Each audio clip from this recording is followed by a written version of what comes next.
Hola, buenos días compañeras y compañeros. Me presento, mi nombre es Yuri Contreras Araya, yo soy dirigente de ANTRAP, que es la asociación que se conformó en el nuevo Servicio de Protección Especializada a la Niñez, y además soy vicepresidente nacional de la ANEF. Somos varios vicepresidentes, digo, pues suena como, que somos 20 vicepresidentes, y evidentemente a mí me toca la Secretaría de Cultura y Recreación. Y hace mucho tiempo nosotros veníamos trabajando el tema de nuestras experiencias desde el mundo público y también el contacto que teníamos con los compañeros que trabajan en las colaboradoras, como le llaman públicamente, y especialmente nos topamos en la comisión investigadora del Congreso con Sintrasur, que no, a partir de eso iniciamos algunos contactos para una posibilidad de juntarnos los trabajadores de infancia y juventud para mirar el presente, la situación actual en la que cada uno de nosotros se encuentra, la administración de la política pública, que hoy día terceriza cada vez más y le quita cada vez más el rol del Estado. Y por lo tanto, en ese diseño quisimos en esta casa poder juntarnos. Y bueno, yo me toca darles la bienvenida, soy parte de este trabajo y espero, digamos, que podamos concluir y acordar distintas o tomar distintas decisiones en torno a nuestra condición de trabajadores, pero también en pos de niñas, niños y adolescentes que son, ¿cierto?, nuestros objetos de atención. Dejo con usted a Francisco y me retiro. Permiso. Bien. Bueno, saludar a cada uno de los presentes, compañeros y compañeras de organizaciones sindicales. Para nosotros, igual como Sintrasub, es un ejercicio que veníamos trabajando hace bastante tiempo. La idea de unificar las fuerzas, ¿cierto?, organizadas en torno a mejorar las condiciones contractuales y, ¿cierto?, mejorar también el acompañamiento a los niños, niñas y adolescentes.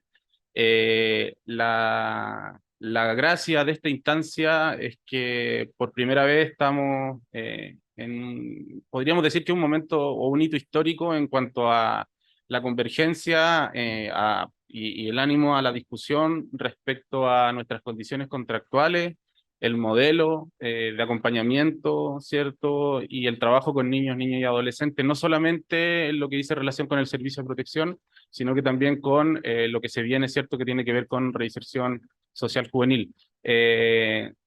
Es un hito, como les señalaba, que nosotros esperamos que pueda tener frutos.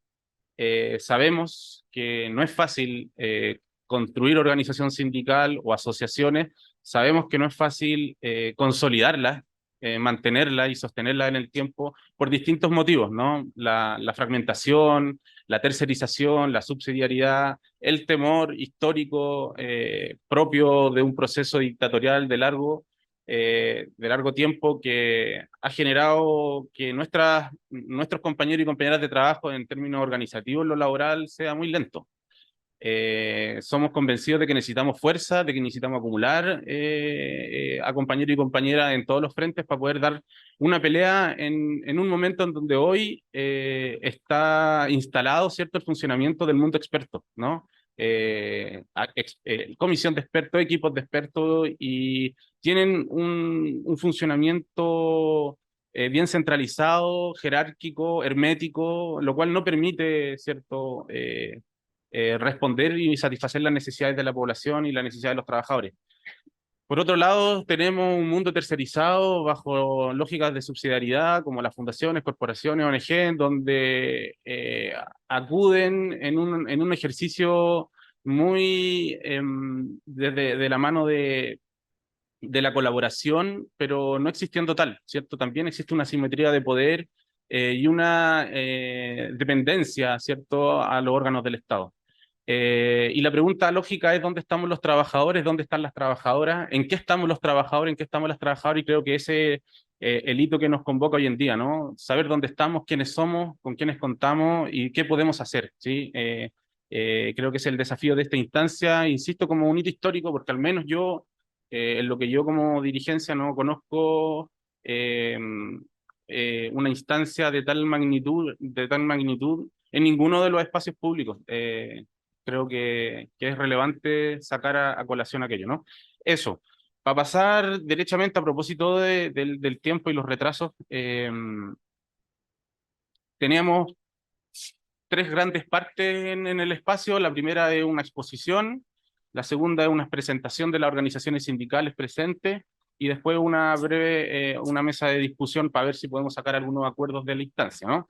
Eh, entonces, en lo que respecta a las presentaciones de los sindicatos, vamos a tener un tiempo acotado aproximadamente de 10 minutos, ¿sí? Tratar de respetar al máximo aquello y donde poder ver el estado actual de la organización sindical, principales problemáticas y demandas de la organización sindical y posibles puntos de convergencia con los sindicatos que estamos participando en este espacio.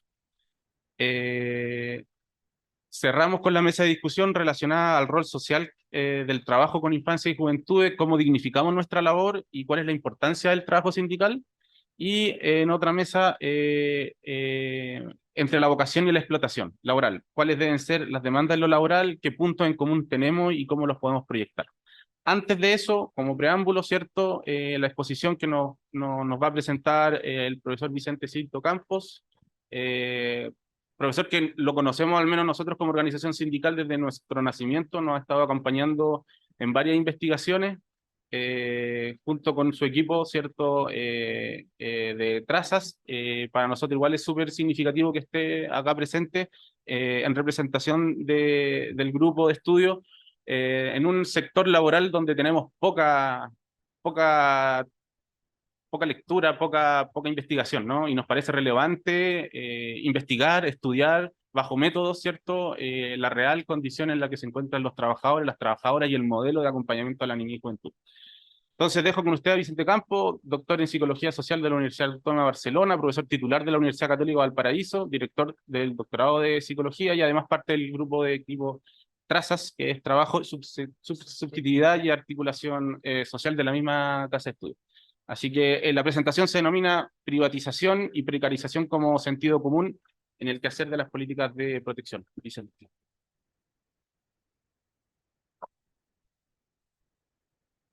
Bien, primero que todo agradecer primero, yo creo que es una instancia muy importante, es un privilegio estar hoy acá en este encuentro de ustedes. No es fácil encontrarse, no es fácil. Francisco lo decía bien, esta fragmentación, atomización, ya la tercerización ya es un gran logro que exista organización y que las organizaciones, porque además, claro, por la propia estructura del sistema, no podemos hablar de una gran organización, sino que hay varias organizaciones y es parte de la lógica que también sostiene esto, ¿no? Que la dificultad de la articulación le da fuerza al, a cómo se piensa y cómo se ha regulado durante todo este tiempo en las políticas sociales en general, lo público más todavía en general, pero en particular lo que es el trabajo que debe hacer el Estado de protección a las niñeces y adolescencia. Yo soy investigador, mi campo es el estudio del trabajo. Yo soy investigador llevo muchos años investigando las transformaciones del trabajo y los procesos de precarización laboral. En ese contexto, ya desde hace 14 años, 15 años, empecé a investigar la precarización laboral en el Estado, la precarización laboral del trabajo público. Entendido el trabajo público en un amplio sentido, no solo el funcionario de un ministerio, sino todo lo que hace, cómo se despliega lo público. Y ahí entran profesores, trabajadores del sistema de salud, y trabajadores de políticas sociales. Particularmente me he interesado en estos grupos porque los tres tipos de trabajo coinciden en el hecho que es una de las formas, ustedes como trabajadores de políticas de protección, como otros trabajadores de políticas sociales, como los trabajadores del mundo de la educación y la salud, son quienes materializan para muchas y muchos de las personas de Chile, de la ciudadanía, lo que es el Estado. Y ahí están ustedes, haciendo lo que es el deber del Estado, en este caso de protección de la infancia. Vamos a la presentación se llama Privatización y Precarización como sentido común en el hacer políticas de protección. Yo estuve justamente dirigí un proyecto Fondesit, que además trabajé con gente, un equipo muy potente, como decía Francisco, Javiera Pavés, Javiera García y otros investigadores que también se fueron doctorando en el proceso y que tienen ya, ustedes pueden buscar, han trabajado con sindicatos y además han publicado cosas que yo creo que son interesantes, profundizando en las precarizaciones que se viven en las políticas de protección. Entonces, en el contexto de este gran proyecto de investigación, justo ocurre lo que ustedes recordarán en el informe de la ONU, ¿no? De derechos humanos, que habla de las violaciones sistemáticas a los derechos humanos que ha hecho el Estado por más de 30 años a través de sus políticas de protección a la infancia. Entonces, son violaciones sistemáticas a los derechos humanos. En ese informe, una de las razones más relevantes que da por qué se han producido estas violaciones sistemáticas es la excesiva tercerización. Luego de eso viene una serie de reformas, ¿no? Y ya se divide el Sename, ¿no? Se mantiene, ¿no?, en el Ministerio de Justicia, se crea este Servicio Nacional de Protección, viene la Ley de Garantía, que en realidad venía ya de hace un tiempo promoviéndose, y en ese tiempo nosotros estamos investigando. Y lo que les voy a presentar aquí justamente es parte de esa investigación, que va a dar cuenta de cómo se configura la política, cómo se discute la política, cómo tiene que ser una política de protección, cuál es el rol del Estado, cuál es el rol de los privados.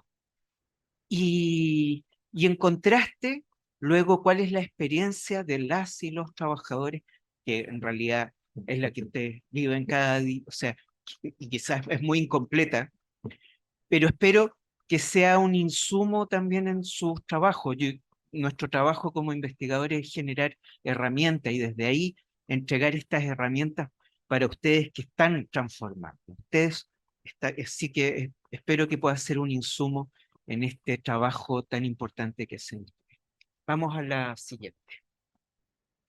Algo que es importante considerar es que Chile es un país ejemplar y reconocido en la literatura internacional como ejemplar en la implementación de una lógica de gestión pública que se llama el nuevo management público o nueva gestión pública. A mí me gusta decirle management porque la gestión es mucho más que el managerialismo, ¿no? ¿Cuál es la impronta que caracteriza el managerialismo? Managerialismo, ¿no?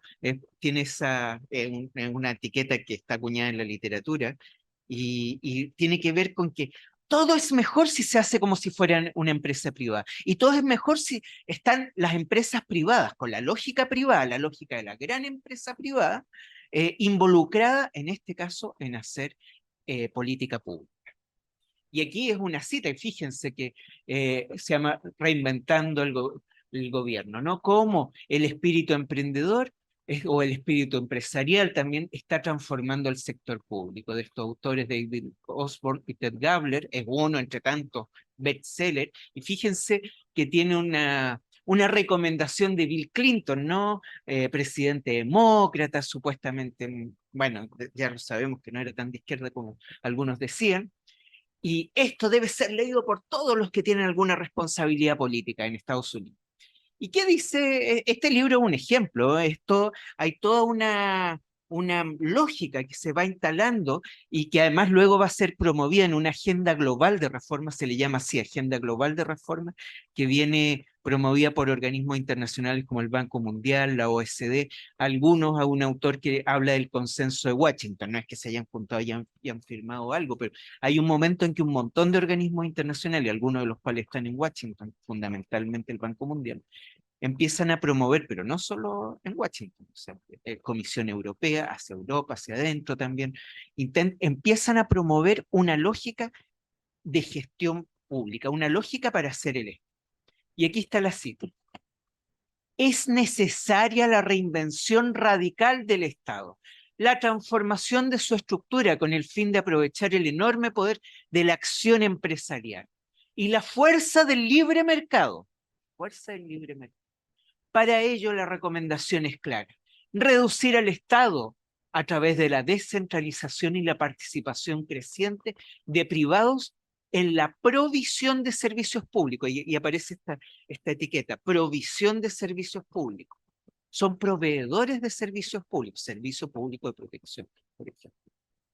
Con lo cual se inyecta competencia. Claro, las OCAs tienen que competir. A la vez que se genera un nuevo estímulo para la iniciativa privada. Estímulo para la iniciativa privada, o sea, se abre un mercado. Esto acompañado de la instalación de mediciones de desempeño según estándares y resultados, ligado a incentivos económicos para los prestadores, individuos y organizaciones. Aquí entran todos los sistemas de registro que hay que seguir, el SENAINFO, las carpetas y todo, y la evaluación, que como ustedes dicen, siempre cuentan que efectivamente más que interés por el proceso y lo que ocurre, el impacto de la intervención, lo que importa es que se hagan las cosas y se cumplan, se llenen los registros. Porque eso es la forma de control, es la forma de gobierno de la prestación del servicio. Y esto se vincula además a grados, o sea, se promueven diversos grados de flexibilidad contractual, haciéndolas cada vez más dependientes de resultados. Que los contratos dependan de la licitación es parte de esto. Vamos a la siguiente.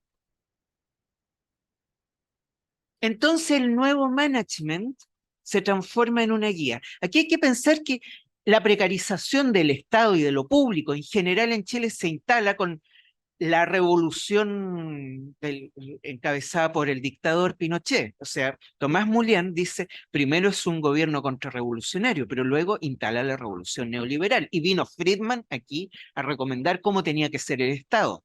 Y sus recomendaciones pasaban justamente por achicar al Estado, pero no era un achicar al Estado acabando los servicios públicos, no, de aquí el Estado puede subvencionar la educación vía voucher, subvencionar la acción de las políticas sociales. Hay un documento de Cast, el ministro de Pinochet del año 79, en que promueve que todas las políticas sociales, cuando él era jefe de ODEPLAN, ministro de Plan, promueve que todas las políticas sociales deben ser ejecutadas por privados y promueve el modelo de licitación, año 79. Y involucra todas las políticas sociales. No dice que el Estado no debe hacer políticas sociales. Dice que debe diseñar políticas sociales y financiarlas, pero deben ser hechas por privados bajo modelos de licitación que además alivian al Estado. Y alivian al Estado también en cuanto a los trabajadores. Si estos contratan así como ellos quieran, ¿no? Se aprovechan la fuerza de la empresa, ¿no? Entonces, tercerización, heterogeneidad de prestadores, que implica privatización, es una tercerización con privatización amplia o total. En competencia, todos los prestadores en competencia, por costos, por resultados, por cumplimiento de estándares, entre otros. Preeminencia de instrumentos de rendición de cuentas, como forma de medir la ejecución de las acciones, ¿no? El SENAINFO. Esto supone, estos procedimientos, estos instrumentos de rendición de cuentas que toman una centralidad en la política pública, supone que los individuos, las organizaciones, incluso la propia política pública, ya no se evalúa según proceso, según qué va pasando, cómo va transformando lo social, cómo va transformando el mundo de la niñez y de la adolescencia. Se buscan captar más resultados que instrumentos, lo que se puede captar por estos instrumentos. ¿Hubo cumplimiento o no hubo cumplimiento? Es mucho más simple, tiene que ver con la simpleza de la medición. Es así de burdo el argumento. Generando medidas de desempeño y enfatizando el control y la responsabilización por resultados. Resultados, insisto, medidos por estos instrumentos, que no es el resultado del impacto en cuanto al proceso social de la intervención. Entonces, estos instrumentos, como decía, toman primacía porque el financiamiento es en función de lo que van indicando estos instrumentos. la acción pública desarrollada, de este modo, la acción pública desarrollada por diversos actores en posiciones heterogéneas se transforma en objetos financiables. O sea, aquí lo que es financiado es que ustedes hagan las cosas medido por el SENAINFO fundamentalmente, por las carpetas, etcétera, por los sistemas de registro. Y eso es lo que condiciona el financiamiento. Vamos a la siguiente.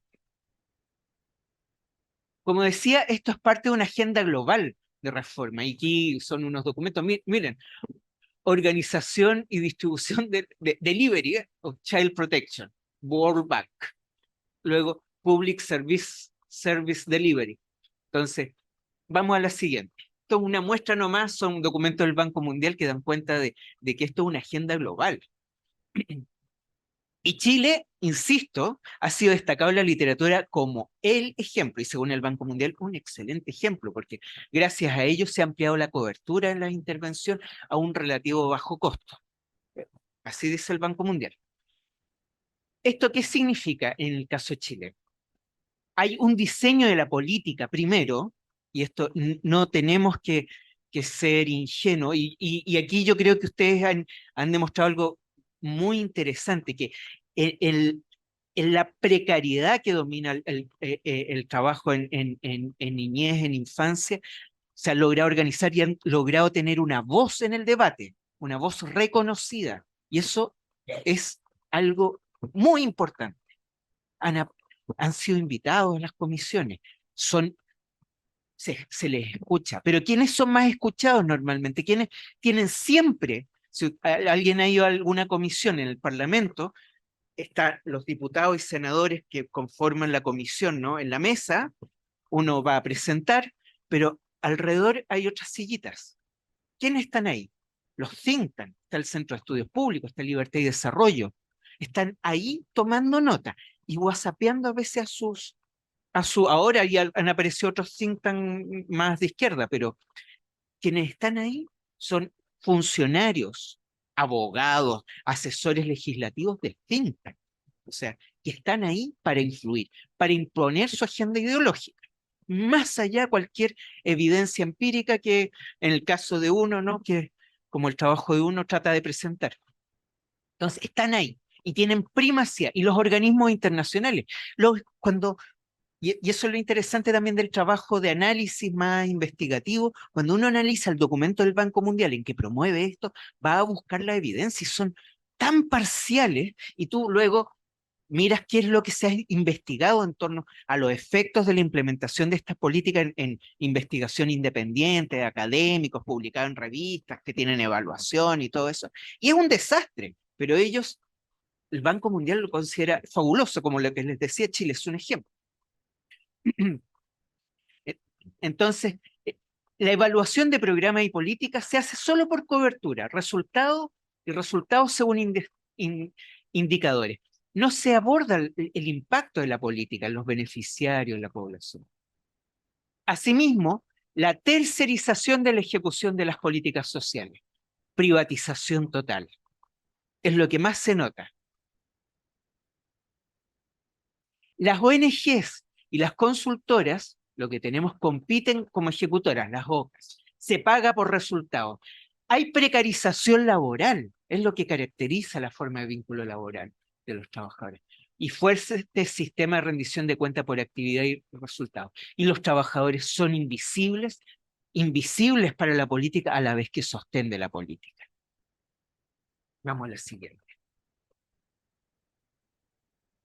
Cuando hablamos de precarización, aquí yo cito mucho el trabajo de la compañera Javiera Pavés, compañera en el equipo de investigación también, muchos años investigando justamente la precarización de los trabajadores de políticas de niñez y adolescencia y muchos años también apoyando la organización de las y los trabajadores.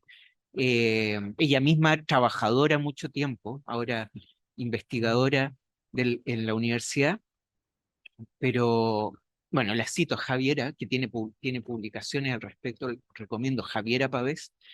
Ella habla de una precarización institucional que se concreta en la tercerización y constante concursabilidad. lo que instala una temporalidad de carácter fluctuante en la relación con el campo, con los beneficiarios y con los trabajadores, incluyendo los profesionales, pues genera intervenciones sin un horizonte claramente operacionalizado.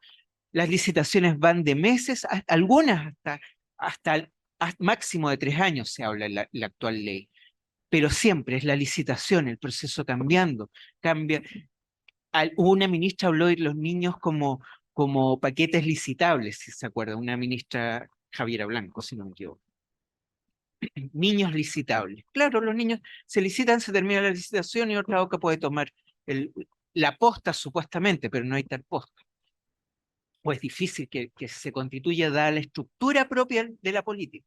Una precarización totalmente laboral de los trabajadores, con contratos a plazo fijo, contratos o a honorarios en su mayoría, una inestabilidad que da inestabilidad también al desarrollo también de una experticia en la intervención, y de una experticia no me refiero solo individual, sino colectiva de los equipos, precariza los equipos también. La precariedad laboral, contractual, precariza el trabajo en un sentido mucho más amplio, precariza el propio proceso de trabajo de las políticas de protección. Aquí hay un concepto de Javiera que es muy interesante, que es la precariedad epistémica. No existe, se supone que las intervenciones están mandatadas por las orientaciones técnicas, pero estas orientaciones son bastante generales. Como dice ella, no existe una orientación clara y fundamentada que dé coherencia a las intervenciones. Más bien la emergencia de programas y políticas pareciera depender de las influencias fluctuantes que establecen fundaciones y otros organismos privados, estableciendo prescripciones acerca de cómo debe ser cuidada la infancia. Y Javiera estudió cómo las orientaciones técnicas iban cambiando en función de los pesos que iban teniendo, por ejemplo, Paikaví en algún momento, María Ayuda en otro, y van cambiando la forma de entender la lógica que deben llevar los programas. Y hay muy poco trabajo de ir aprendiendo de lo que van aprendiendo los equipos y las organizaciones también. No hay un trabajo sistemático de aprendizaje desde abajo, desde lo que van haciendo las y los trabajadores de las políticas, que podría ser un trabajo de aprendizaje en el cual efectivamente sí se van ensayando estas orientaciones técnicas, pero ese ensayo se hace abajo, donde se hacen las cosas. Y no hay un aprendizaje sistemático de eso, sino que al final dependen de estos distintos grados de influencia que van teniendo estas obras. Y finalmente esto genera una precariedad de la intervención, de la acción misma, ¿no? Determinada tanto por la falta de orientaciones, la precariedad e inestabilidad laboral de los trabajadores, como por el hecho de la intensificación de los instrumentos de rendición de cuentas. SENAINFO, todos los instrumentos de registro, que demandan un tiempo que afecta directamente la dedicación de las intervenciones.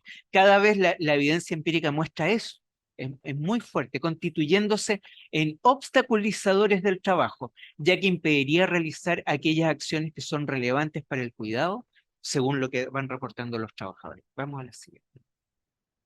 Y aquí está lo que decía, el Comité de las Niñas de las Naciones Unidas, el 2018, dice: en Chile han existido violaciones graves y sistemáticas a los derechos de la infancia vulneradas en los últimos 40 años, el 2018. Esto es a partir de la creación del CENAME. El informe plantea denuncias graves, como el hecho de que los tribunales, sin criterios ni preparación, separan a los niños de sus familias, principalmente por ser pobres, eso es una de las cosas que dice, indicando que el sistema de protección se asienta en actos discriminatorios naturalizados por el Estado. Además, penetra en la puesta en práctica de este sistema, y esto es importante porque tiene que ver con esta tercerización que decía, detallando problemas vinculados a capacitación y dedicación de los trabajadores, profesionales o no, organización y financiamiento, concluyendo que una de las principales causas de las violaciones de los derechos humanos de niños, niñas y adolescentes es, y es una cita textual, una incorrecta interpretación del carácter subsidiario del Estado. Página 19. Vamos a la siguiente. Y aquí empieza a discutirse esta ley, ¿no? Ustedes ya la conocen.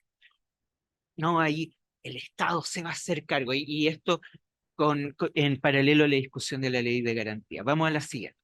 Entonces aparece esta ley, la ley 21.302, que crea el Sistema Nacional de Protección Especializada a la Niñez y Adolescencia. Es muy interesante que solo entrar a la ley, entrar a leerla, ya el artículo 1 mantiene la preeminencia de otra ley, la ley 20.032, que establece este sistema a través de red de colaboradores del Sename. Efectivamente, ya en su artículo 1 mantiene una arquitectura funcional basada en colaboradores acreditados. Solo en casos excepcionales el Estado puede hacer acciones de protección. Son los colaboradores acreditados, organismos externos, que ejecutan las políticas en función de transferencias monetarias. Eso lo establece el artículo 1. Y ahí establece como estructura fundamental a otra ley, esta que decía, la de subvención, ¿no? La red de colaboradores en régimen de subvención. Entonces, así la ley, a pesar del cambio de dependencia, ¿no?, del Sename a este servicio de protección, ¿no?, mantiene la lógica, mantiene esta centralidad de la privatización y externalización, quedando como la columna vertebral de esta arquitectura. Vamos a la siguiente. Nosotros analizamos la discusión parlamentaria, y aquí tiene que ver con el sentido común. Aquí el título de la presentación era Privatización y precarización como sentido común a la hora de construir la política de protección. Resulta que la ley inicialmente parte con un proyecto un poquito, no tanto, pero un poco más, que da más fuerza al Estado, tanto como proveedora de servicios como fiscalizando, y incluía fiscalización de condiciones laborales. Sin embargo, cambia mucho la ley a través de su trámite legislativo y disminuye mucho el peso del Estado, tanto en la, entre comillas, provisión de servicio, como el peso del Estado a la hora de establecer garantías en condiciones laborales y en fiscalización acerca de los procesos de intervención a las OCA, favoreciendo la libertad, independencia, manteniendo finalmente lo que estaba. Y aquí vamos a ver cómo se va manteniendo. Es muy interesante porque además uno va viendo distintas páginas. Hay un documento que uno busca en el Congreso Nacional, en la Biblioteca del Congreso Nacional, que se llama Historia de la Ley. La historia de la ley que crea el sistema de protección es súper grande, entonces tiene miles de páginas. Entonces, porque hay muchas discusiones, van y vienen, pasa por la comisión de diputados, Bala, no sé qué, y bueno, es interesante porque tiene transcripciones de los debates. Y aquí hay algunas citas de nuestros honorables diputadas y diputados y senadoras y senadores. Desde que aquí, ¿por qué no podemos dejar a los privados? ¿Cómo se invoca? Se invoca al padre Hurtado. Desde que el padre Hurtado fue a recoger niños al río Mapocho, bajo el tema de la caridad, empieza donde termina la justicia, y creó el Hogar de Cristo, ha habido una larga tradición de fundaciones. O sea, el padre Hurtado es el que está detrás de sus empleadores, queridas y queridos. ¿Qué es lo que quieren hacer? Hay una larga tradición de fundaciones que han acogido a personas que quieren colaborar con la infancia de manera absolutamente gratuita y desinteresada.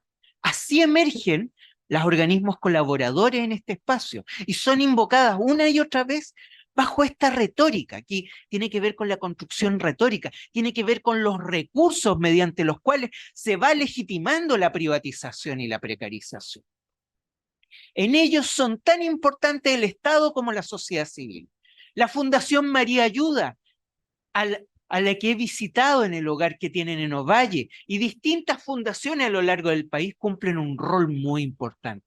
No podemos estatizar la protección de la niñez. Debemos sumar todos los esfuerzos, los del sector público, los del sector privado, y el Estado debe asumir lo que le es propio. Sabemos bastante poco lo que le es propio, aparentemente. Vamos a la siguiente. diputado Macaya. Creo que ahí estamos en la recta final, pero una situación de gallito que se ve muy lamentable, porque no se puede hacer un chantaje con los temas de la niñez y señalar que solamente el Estado debe tener un rol importante y no los organismos privados, fundaciones y gente que en muchas ocasiones ha hecho un trabajo gigantesco con los niños a través de organismos colaboradores. Si ustedes buscan en la historia de la ley cuántas veces aparecen los organismos colaboradores y cómo aparecen, se van a encontrar con esto. ¿Cuántas veces aparecen las y los trabajadores? Muy poco en todo el debate. Y son quienes hacen la protección. Vamos a la siguiente. ¿Han preguntado alguna vez a algún niño desamparado si le importa cuando le llega ayuda o lo atiende un psicólogo, si es una oficina estatal o una fundación quien lo está ayudando? ¿Le importa a ese niño si el profesional que lo viene a ver trabaja para una Seremi o si ingresó ahí por el cupo de un partido político, porque se llama si el Estado es por puro politiquerío, cupo de un partido político? Lo que le importa a él y a su familia es que sea un profesional capacitado, que esté preparado para ayudarlo y que quiera sacarlo de su situación de desamparo. Aquí lo destaco aquí algo que no es solo en las políticas de protección, en general, en política pública, cuando se trata de fortalecer el rol del Estado, se insiste, entre otras cosas, se usa como recurso, el Estado son puros favoritismos políticos, puros cupos políticos, lo capacitado está normalmente en la empresa privada, en el mundo privado. Ahí está lo capacitado. Entonces, se invoca eso que es sí, totalmente un recurso muy común en este tipo de debate. Ya, entonces, o un profesional capacitado que está preparado para ayudarlo y que quiera sacarlo de su situación de desamparo. No tenemos ningún problema con pedir más Estado donde se necesita, más Estado para las emergencias, más Estado para las catástrofes, pero nunca olviden que no todo lo público es estatal. Aquello que quieren que este tremendo proyecto de ley termine sacando a las instituciones particulares, se olvidan de los niños y están pasando en primer lugar de las filas. Y los están pasando del primer lugar a la fila de adultos. O sea, son los privados los que de verdad han cuidado a los niños. Y hay que cuidar a los privados. Vamos a la siguiente. Aquí les voy a presentar al contrario, ¿no? Aquí son citas de entrevistas que hemos realizado con trabajadores y trabajadores ya implementándose esta nueva ley. Son entrevistas más o menos recientes, sobre todo 2021, 2022, en su mayoría.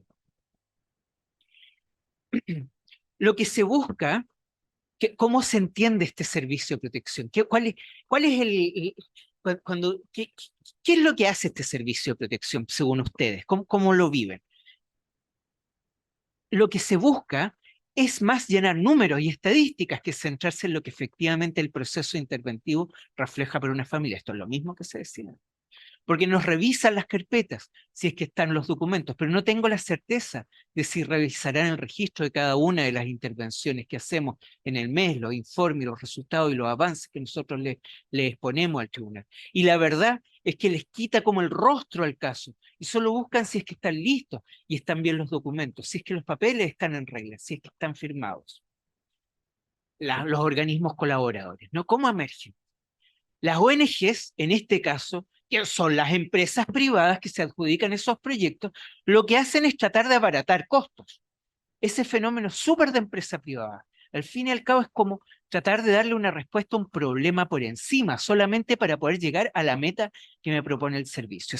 En general, en el corpus de entrevistas, en todas las entrevistas que hicimos, con algunas excepciones en general, y voy a explicar las excepciones, pero primero el general, el corpus se caracteriza por una descripción, a la hora de escribirla, los organismos colaboradores, al organismo en sí, se le describe como más bien como interesado en cumplir con la licitación y obtener el financiamiento, más que interesado en los procesos de intervención. ¿Cuándo aparecen excepciones?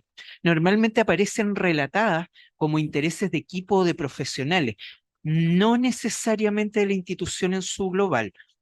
Algunas veces sí, pero no siempre. O sea, cuando aparece un reconocimiento a un verdadero cuidado por el sentido de la intervención y por sus efectos, en la OCA aparece más bien de equipos profesionales y superiores que llevan años en el equipo, pero no como interés institucional necesariamente. Yo diría solo en 2 casos, diría. Vamos a la siguiente. ¿Cómo te ve la política? Fíjense en esto. ¿Cómo te ve la política? Como máquinas.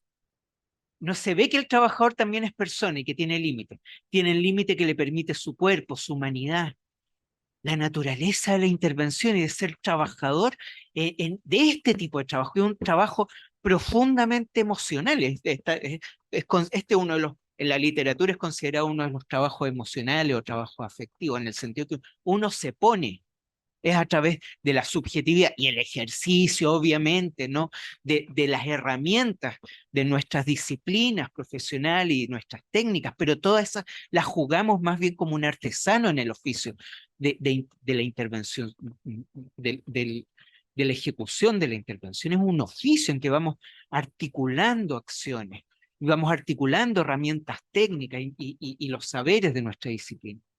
Como máquina, no se ve... uno también es persona, el límite que le permite su cuerpo, su humanidad. A lo mejor uno con las máquinas, uno puede doblar 200 cajas en una hora. Además, fíjense la comparación, la máquina que dobla 200 cajas en una hora. Y es como que el interventor puede hacer 24 sesiones a la semana sin pensar, por ejemplo. Como doblar 200 cajas. Que a veces uno también tiene un impacto emocional, que va a enlentecerla, o a veces que uno tiene problemas en la casa o con la misma familia. Eres otra cita, eres un trabajador social.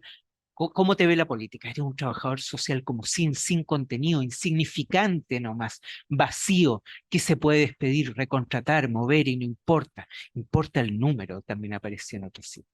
Vamos a la siguiente. Hay una cuestión que viene así como de preguntarte a ti misma. ¿Cómo chucha estoy soportando esta wea? ¿Por qué lo hago? ¿Lo hago solamente una cuestión económica? Bueno, mejor entonces trabajo en otra cosa. Pero también viene como un compromiso a decir, no sabes que yo quiero de alguna manera estar dentro de esto, porque es lo que me permite empezar a cambiar las intervenciones, decirle a la familia, pucha, mira, oye, mira, esta otra alternativa. Esta es la última cita que les quería mostrar, porque es una cita que da cuenta de varias cosas. Da cuenta de nuevo de esa decepción, frustración, del dolor, no solo de la precariedad laboral. De hecho, en general la entrevista queda subordinada a la precariedad laboral, que es vivida y es real, a la precariedad del ejercicio del trabajo de protección, por una estructura que precariza la propia intervención. Pero al mismo tiempo que da cuenta de esto, dice, yo sigo, también el individual, yo, enfrento yo, y lo enfrento con lo que en literatura, en la investigación social, llamamos la narrativa sacrificial. Yo me sacrifico, porque a través de mi sacrificio voy a lograr que el Estado haga lo que tenía que hacer, pues, porque el Estado, obviamente, en su estructura política, su ley de protección, en que ni siquiera aparece, a veces aparecen los niños, siempre, porque los niños y las fundaciones son casi lo mismo, son las fundaciones las que se preocupan de los niños desde el Padre Hurtado, pero los trabajadores, que son los que día a día hacen el trabajo, casi no aparecen. Cuando hablamos nosotros desde nuestro lugar y aparecemos, sin embargo, aparecemos bajo el rol sacrificial, que tiene varias cosas. O sea, de nuevo, cada cosa tiene como varias funciones a la vez. Una es como rescata el rol de nosotros como profesionales, como quienes sostienen la política y sostienen algo, si es que hay algo que vale la pena en los ejercicios situados, concretos de intervención. Nos reconocemos que somos nosotros los que hacemos algo de cambio, si es que se puede hacer algún cambio en este trabajo. Y lo valoramos bien, eso es súper importante. Pero luego nos quedamos sosteniendo esto a través del sacrificio. Y aquí viene, y con eso quiero ir terminando, del rol que ustedes están haciendo. Porque este sistema tiene 40 años. ¿Cuánto tiempo están organizándose? Muy pocos años. Es esto el que transforma el yo en un nosotros. Y es el nosotros el que puede interpelar a la estructura de la política. El que seamos puros yoes, individuales, todos chiquititos, sosteniendo esta cuestión que no tiene lógica y sosteniéndola con acciones que a veces logran algunas articulaciones y todo, y logramos hacer cosas, logramos, pucha, y además nos llena de sentido lograrla, pero se sigue manteniendo esto, se sigue manteniendo. Y fíjense que la ley de protección parece muy poco, a pesar de que hubieron participaciones, tuvo poco peso en la discusión, o un peso menor. ¿Cómo aparece porque no es solo que aparezca el trabajador, la trabajadora, sino que ahí recién aparece el trabajo de protección, po. La política de protección se concreta en el trabajo de protección. No en una ley, no en una licitación. La política de protección se hace, en términos concretos, en el trabajo de protección. Los procesos de trabajo, los estudios del trabajo, nos encanta hablar de los procesos de trabajo. Eso, la política pública establece un proceso, prescribe un proceso de trabajo, pero entre lo prescrito y lo que se hace día a día, ocurren muchas cosas y hay un salto enorme, y en ese salto, quien está sosteniendo esto, con el dolor, con su cuerpo, como decía, son ustedes, y por eso hay que fortalecer en nosotros. Eso, muchas gracias.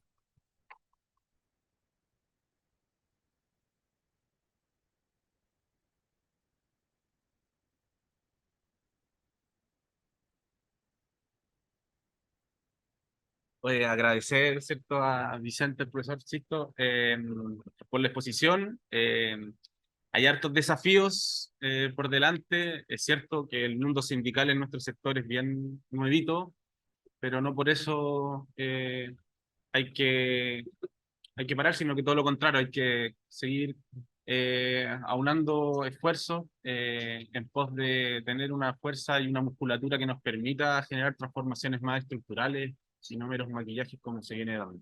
Y indudablemente la voz de los trabajadores y las trabajadoras tiene que estar. Hay un presente de los compañeros del sindicato Paiscaví, si se puede pasar por allá.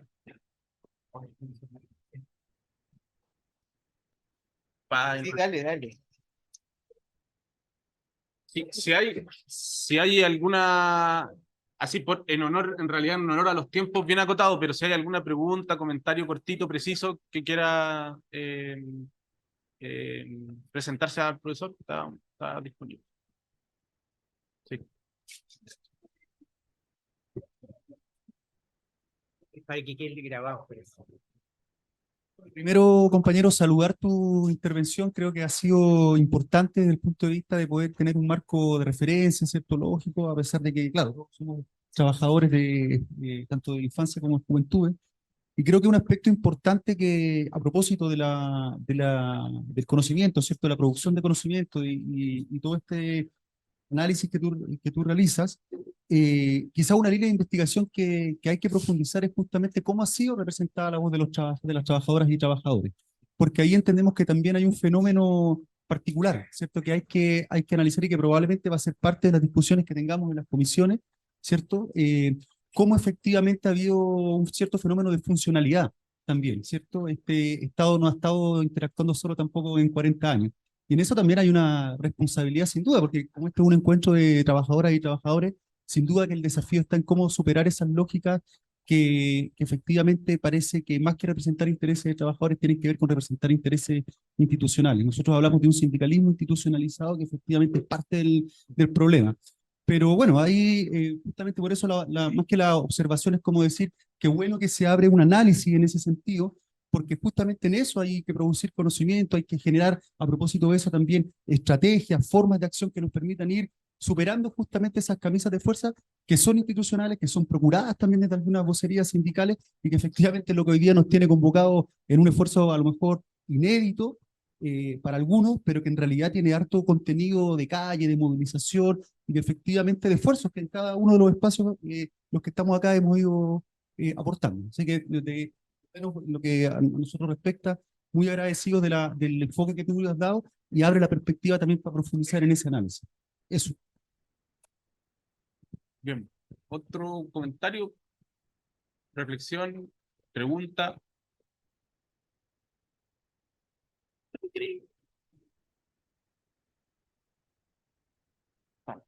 Oye, Vicente. No, solo agradecerles, ¿ah? Y gracias también por lo que hacen, fundamentalmente.